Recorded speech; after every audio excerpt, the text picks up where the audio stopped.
दोस्तों, movie diaries में आप सबका स्वागत है। दोस्तों, आज हम एक जापानीज फिल्म को एक्सप्लेन करने वाले हैं। फिल्म की कहानी शायद आपको थोड़ी डिस्टर्बिंग लगे। यह कहानी दो भाई बहन की है। फिल्म मजबूरी के उस काले सच को दिखाती है जहां इंसान की चॉइसेस खत्म हो जाती हैं।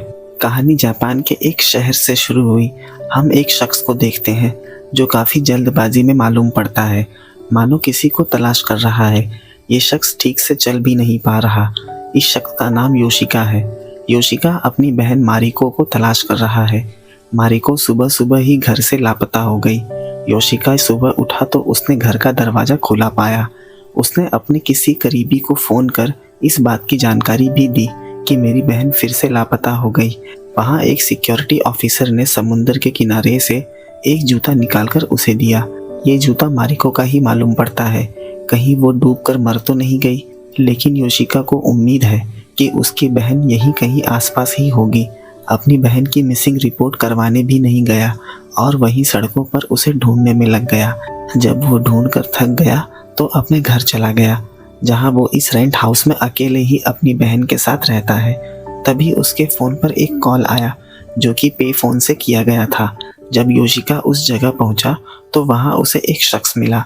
उसने अपनी गाड़ी से मारिको को बाहर निकाला और बताया कि ये लड़की उसे सड़क पर भटकते हुए मिली। यहाँ हमें पता चला कि मारिको मेंटली डिसेबल्ड है। उसके गले में एक चेन थी जिस पर उसे योशिका का नंबर मिला। यहाँ योशिका डरने लगा कि आखिर ये शख्स इतनी देर तक मारिको के साथ क्या करता रहा। फिर वो उसे लेकर घर चला गया। घर पर उसने मारिको के पैंट में पैसे देखे। उसे समझ नहीं आया कि आखिर उसकी जेब में ये पैसा आया कहाँ से। फिर उसे मारिको के कपड़ों पर कुछ धब्बे भी दिखाई दिए। यहाँ योशिका का शक सही निकला। उस शख्स ने ही मारिको के साथ गलत काम किया और उसकी जेब में भी पैसे उसने ही डाले थे। उसने इस बारे में मारिको से पूछा, लेकिन वो कुछ नहीं बता पाई, क्योंकि अगर उसमें इतनी ही समझ होती तो वो शख्स उसका फ़ायदा नहीं उठा पाता। गुस्से में योशिका ने उसे मारा भी और वो पैसे मारिको ने अपने छोटे से पिगी बैंक में डाल दिए। योशिका पूरी तरह से बर्बाद इंसान है, जिसकी जेब में एक फूटी कौड़ी नहीं और ना ही कोई काम है उसके पास जिससे वो कुछ पैसे कमा सके। घर का मालिक भी घर से बाहर निकालने की कई बार धमकी दे चुका है, क्योंकि कई महीनों से उसने रेंट भी नहीं भरा। उसे पिछली नौकरी से भी निकाल दिया। उसे समझ नहीं आता कि कहाँ जाए और क्या करे। इस पर से उसके साथ एक मेंटली डिसेबल्ड बहन, जो कि उसकी सबसे बड़ी जिम्मेदारी है।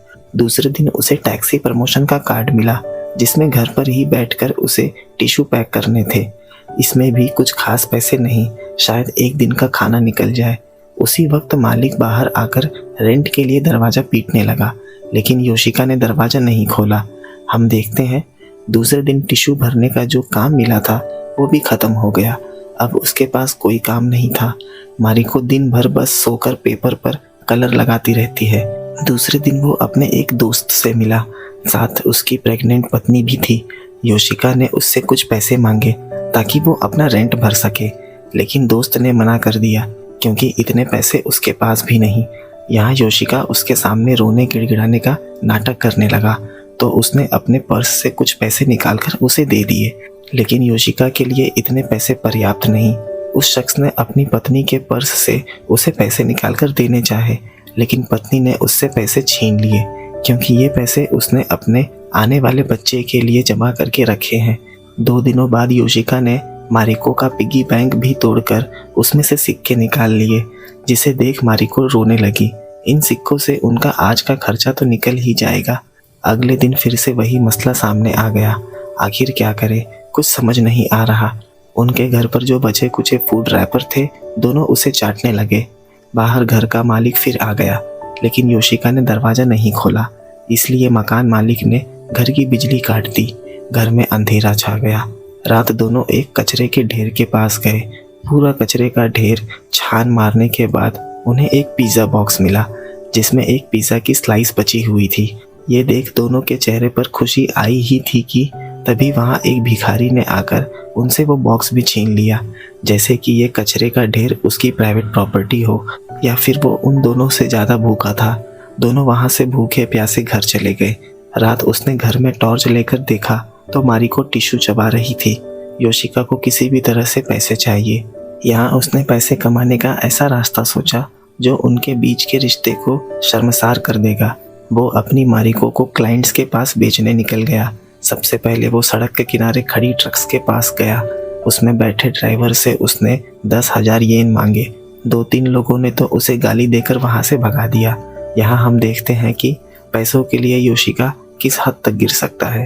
एक ड्राइवर ने उसकी डील एक्सेप्ट कर ली, लेकिन ट्रक के अंदर मारिको ने उसके हाथ पर काट लिया।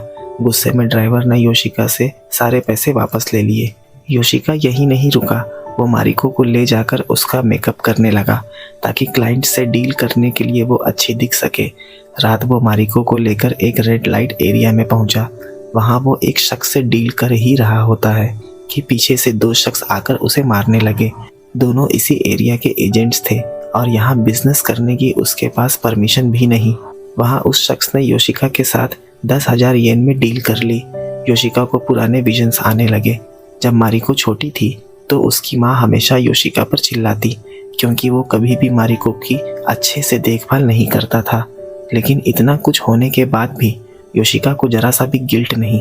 उस दिन उन्होंने भरपेट खाना खाया, लेकिन इस खाने की कीमत पैसों से कई ज़्यादा थी। पैसों ने भूख तो मिटा दी, लेकिन दोनों के बीच जो एक प्योर बॉन्ड था उसे ख़त्म कर दिया। सुबह हमने देखा एक बूढ़े शख्स ने अपने मेल बॉक्स से एक पर्चा निकाला। उसने पर्चे पर लिखे नंबर पर फ़ोन मिलाया। ये नंबर योशिका का था। अब उसने खुद हाथ से पर्चे बनाकर लोगों के मेल बॉक्स में डालना शुरू कर दिया था ताकि उसे क्लाइंट को बाहर जाकर ढूंढने की ज़रूरत न पड़े। रात वो उस बूढ़े शख्स के घर गया और मारिको को उस शख्स के साथ भेज दिया। उसके बाद वो बाहर खड़ा होकर इंतज़ार करने लगा। थोड़ी देर बाद वो बाहर आई। उसके बाद योशिका उसे लेकर घर चला गया। सुबह हमें योशिका का कंफ्यूज्ड चेहरा देख कुछ समझ नहीं आता कि आखिर उसे अपने आप पर शर्म आ रही है या वो इस काम को और आगे लेकर जाने की सोच रहा है। उसने मारिको का पिगी बैंक फिर से जोड़ दिया और उसमें कुछ पैसे भी डाल दिए। सुबह दोनों शहर में निकल गए और सभी के मेल बॉक्स में वो पर्चे डालने लगे। योशिका ये पर्चे घर पर खुद ही बनाता। हम देखते हैं मारिको ने वो सारे पर्चे हवा में उड़ा दिए और वो हर जगह सड़क पर ही बिखर गए। योशिका भी उसे कलेक्ट नहीं कर पाया। रात एक शख्स ने उसे कॉल करके बुलाया, लेकिन जब उसने देखा कि मारिको दिमागी रूप से ठीक नहीं है तब वो मना करने लगा। लेकिन योशिका ने बताया इसके अलावा और कोई लड़की नहीं है, तो वो शख्स मान गया। योशिका रात भर उसे अलग अलग क्लाइंट्स के पास ले जाता। अब इसे ही उसने अपने सर्वाइवल का जरिया बना लिया। सुबह योशिका के दोस्त को सड़क से वो पर्चा मिला। उसने उस नंबर पर फ़ोन मिलाकर चेक किया और उसे पता चल गया कि ये नंबर योशिका का ही है जो मारिको से ऐसे काम करवा रहा है। वो योशिका से मिलने उसके घर पर गया। वहाँ उसने उसे वो पर्चा दिखाया, लेकिन योशिका मना करने लगा कि ये मेरा नहीं है। जब उसने घर की तलाशी ली तो उसे वहाँ कई पर्चे मिले। उसने योशिका को वहाँ बहुत समझाया कि उसे ये सब बंद कर देना चाहिए, कम से कम उसे मारिको के बारे में सोचना चाहिए। लेकिन योशिका उलट उससे ही बहस करने लगा कि कई रात उसे भूखे पेट सोना पड़ा और इस अपाहिज शरीर के साथ वो कर भी क्या पाएगा। अब कोई उसे काम भी नहीं देता। लेकिन उसके दोस्त को पैसे कमाने का ये तरीका उचित नहीं लगा। यहाँ समस्या योशिका के पैरों में नहीं, उसके दिमाग में थी। यहाँ तक कि उसने ये भी कह दिया कि अब वो रुकने वाला नहीं। उसी वक्त उसके दोस्त ने योशिका से सारे संबंध तोड़ दिए, क्योंकि पैसों में अंधे योशिका को इंसानियत नहीं दिखाई देती। वो शख्स वहाँ से चला गया। दूसरे दिन हमने देखा कुछ स्कूल के लड़के मिलकर एक लड़के को बुली कर रहे हैं। उन्होंने उस लड़के को वहाँ बहुत मारा। तभी वहाँ उन्हें वही पर्चा मिला जिसे उस दिन मारिको ने सड़क पर ही उड़ा दिया था। उन्होंने योशिका को कॉल कर अपने एड्रेस पर बुलाया। वो मारिको के साथ उस जगह पहुँच गया। उस लड़के को तो लगा था कोई लड़की अकेली आएगी, क्योंकि वो योशिका को साथ देख हैरान थे। उनका एक दोस्त उससे डील करने लगा। बाकी दोस्त छिपकर उसे देखने लगे। उसने उस लड़के से पैसे लिए और मारिको को उसके साथ भेज दिया। योशिका वहीं बाहर बैठ उसका इंतज़ार करने लगा। तभी उसके सभी दोस्त ने आकर योशिका को पकड़ लिया और उसे मारने लगे। उसका पैसों वाला बैग छीनने लगे। किसी तरह उसने उन लड़कों से अपना पीछा छुड़ाया। सभी लड़के वहाँ से भाग गए। थोड़ी देर बाद मारिको बाहर आई। उसके बाद वो उसे अपने साथ लेकर चला गया। रात शहर में फेस्टिवल था। लोगों की भीड़ लगी थी। दोनों ने उस रात एक साथ सेलिब्रेट किया। मारिको की तरफ देख योशिका अपनी माँ को याद करने लगा, क्योंकि वो अपनी जिम्मेदारियां निभाने में पूरी तरह से असफल रहा। दूसरे दिन उसने पाया कि मारिको प्रेग्नेंट है। यहाँ उसके लिए एक और मुसीबत खड़ी हो गई। वो उसे डॉक्टर के पास ले गया। वहाँ जांच करवाने पर पता चला कि मारिको 12 वीक्स की प्रेग्नेंट है। डॉक्टर को लगा शायद से योशिका उसका पति है, लेकिन उसने बताया कि वो मारिको का भाई है। डॉक्टर ने पिता के बारे में पूछा, लेकिन योशिका ने उसे कुछ भी नहीं बताया। आखिर बताता भी क्या कि उसने ही उसका सौदा किया। वो डॉक्टर के सामने ही बैठा मारिको को देखता रहा और वो खुद से ही सवाल करता रहा कि शायद उससे बहुत बड़ी गलती हो चुकी है जिसे वो कभी बदल नहीं सकता। उसने डॉक्टर से अबॉर्शन के लिए कहा।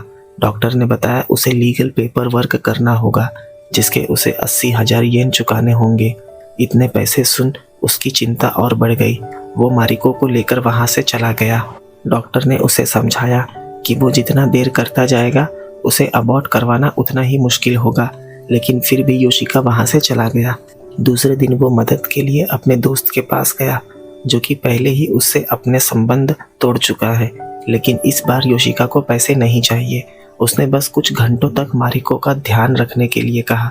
थोड़ी ही देर में वो लौट आएगा। दोस्त भी उसकी बात मान गया। वहाँ से योशिका अपने एक क्लाइंट के पास गया, जो कि ड्वार्फ है, कद में छोटा। अक्सर वो मारिको को इसी शख्स के पास ले आया करता था। यहाँ योशिका ने उसे मारिको की प्रेगनेंसी वाली बात बताई। उसने कहा कि अगर तुम मारिको से शादी कर लो तो सब ठीक हो जाएगा। मारिको सबसे ज़्यादा इसी शख्स के पास आया करती थी, लेकिन उसने कहा कि मारिको उसे बिल्कुल भी पसंद नहीं और उसने योशिका को वहाँ से भगा दिया। योशिका अपना माथा पीटने लगा। यहाँ उसके दोस्त ने कॉल करके बताया कि मारिको घर से निकलकर फिर से कहीं चली गई। लेकिन जब योशिका वहाँ से नीचे उतरा तो मारिको उससे सामने ही खड़ी हुई मिली। मारिको आज भी वहाँ वही करने आई थी जिसके लिए योशिका उसे अक्सर लेकर आया करता था। योशिका उसे साथ लेकर जाने लगा, लेकिन वो जाने को तैयार नहीं। वहीं सड़क पर लेटकर रोने लगी। वहाँ से दोनों बीच पर चले गए। तभी वहाँ उसकी पुरानी कंपनी का मालिक आ गया। उसने बताया कि एक कर्मचारी ने जॉब छोड़ दिया है, इसलिए वो योशिका को दोबारा काम पर रखना चाहते हैं। लेकिन योशिका ने उसकी किसी भी बात का जवाब नहीं दिया और वहाँ गुस्से में वो मारिको को मारने लगा। जब उस शख्स ने उसे छुड़ाने की कोशिश करी तो वो उस पे भी टूट पड़ा और चिल्लाने लगा कि आज उनकी ये हालत सिर्फ उस शख्स की वजह से ही हुई। वो शख्स वहाँ से भाग गया। रात सोते वक्त ही योशिका अचानक से उठ गया और एक बड़ा सा पत्थर लेकर आया। उसका इरादा मारिको को ख़त्म करने का था, लेकिन वो उसे मार नहीं पाया। वो पत्थर उसने नीचे रख दिया और मारिको नींद से उठ गई। हम देखते हैं कुछ ही दिनों में उसने अबॉर्शन भी करवा दिया। एक सुबह वो उठा तो उसने फिर देखा कि मारिको घर में नहीं। वो उसे यहाँ वहाँ तलाश करने लगा। उसके बाद वो बीच के पास गया। उसने मारिको को बीच के किनारे ऊंचाई पर खड़े देखा। योशिका ने उसका नाम पुकारा। मारिको ने उसे पीछे मुड़कर देखा, जैसे वो बहुत कुछ कहना चाहती हो। कहानी इसी दृश्य के साथ खत्म हो गई।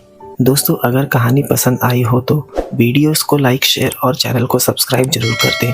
दोस्तों, अगर मेरी वीडियोस आपको पसंद आती है तो वीडियो को हाइप जरूर कर दीजिए। आपका हाइप मेरी वीडियो की रीच बढ़ा सकता है और ये मेरी अगली वीडियो के लिए मोटिवेशन भी होगा। मिलते हैं अगले वीडियो में एक नए एक्सप्लेनेशन के साथ।